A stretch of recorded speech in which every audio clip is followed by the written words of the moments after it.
And I have my DeWalt drills here.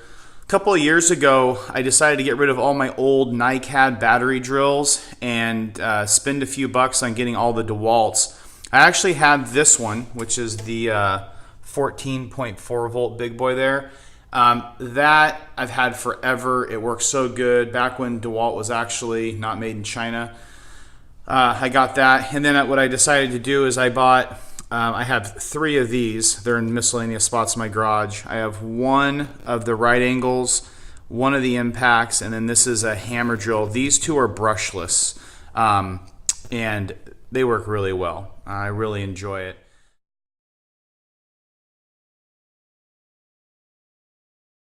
Got my little charging station down here. That's my 14.4 volt area. My chargers now, all my drills have batteries on them, so they're not there, but they usually sit there nice and tucked away in the drill area. Got a lot of my extra bit storage here. You guys can kind of see these are a couple of impacts, the DeWalt impact, Makita impact. This is a Bosch impact. I've got a couple of bit sets here for when I do impact work. You can see these other, probably notice them from Christmas time specials. You know what they look like inside everyone, but if you have any questions, let me know. I do have this also. This is a large bit impact bit kit from DeWalt. It's got a few extra parts in it. I do like to listen to music in my garage, so I've got a little stereo here, CD player, but up here you'll notice I've got my Bose SoundLink. That's a little mini Bluetooth unit. Man, this thing sounds like a giant stereo system when it's on. It's worth the 180 bucks that it costs, and I'd highly recommend it. Here, these are just some drawers I keep miscellaneous things inside of. Extra batteries, some bits, drill bits. That one I just emptied out and it has rubber bands left in it. That's interesting. A few extra parts, magnets, radio removal kits, some little pieces of plexiglass, some extra lanyards. Let's see what else I have here. My jigsaw blades. Those come in handy. Down here, got some extra pipe tape fittings. Got my flashlight that I use. Do keep a little supply of towels over here. And this is one thing that I recently made. This is actually a little toolkit, and I keep some of the electrical tools that I use the most. Some Klein screwdrivers, that Milwaukee multi-bit. It's got the long extensions in it. See if I can pull it out one-handed. You guys are probably seeing this at the store, but it's got really long bits. Nice. I like the standard, how it's more of that flat electrician style. It doesn't bend if you put any torque on it. But through the handle, it has a bunch of different sizes, Robertson, Phillips, 1, 2, and 3, and a couple different standard sizes. And that's nice to have, so you're not having to tote around so many. Got a really old set of linesman pliers. This is actually, you guys might be able to tell me about it, but I couldn't pass these up at a garage sale. The name of these is, if you can look here, it's Utica Tools, made in the USA. I appreciate old tools. I appreciate made in the USA, and so I bought them. And you know, besides the fact they have no rubber grips, they work well. This is a really long extension, big fatty Phillips. I don't use that very often.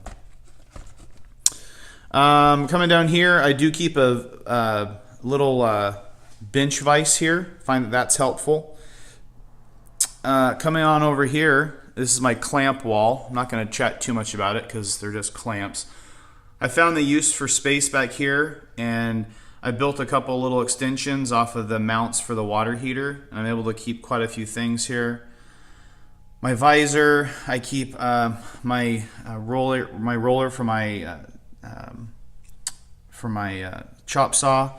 Down here, I'll move from this. I keep my little air compressor. I've got a couple of accessories there.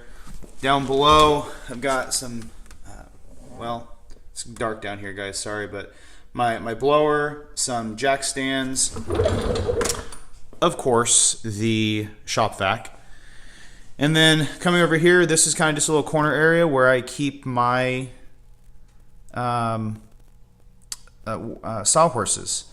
And those are a real high quality set that my parents got for me a number of years ago, and My dad's always good about buying me nice quality tools, and so I've always appreciated that. Most of the tools he's purchased for me I've had for a number of years. But guys, I'm going to go ahead and wrap this part up. Once again, just a quick overview of the tool area. It really is a nice bench area for me. And you'll notice that there's a lot of workspace, especially right over here when I have everything put away. I can work on most things that I need, and it gives me a nice clean area to do it. And thank you for watching. Be sure to comment, like, and subscribe. I think my next video is going to be going through the 2 rolling carts in the front of my workbench. And then I'm going to kind of incorporate this area. You'll see right here is one of my electrician's tool bags, fully loaded of course. And I'll include some of that on there. A lot of the bags that I like to use to organize things. You'll see some of my parts bins and organizers. And probably not going to go through that, piece by piece, because that's boring. Who wants to hear about that? But then I'll get over here and maybe kind of just highlight a few little pieces on my my shelves over there. So anyhow, once again, guys, thank you so much for watching. Please comment, like, and subscribe, and I'll talk to you later. Thank you.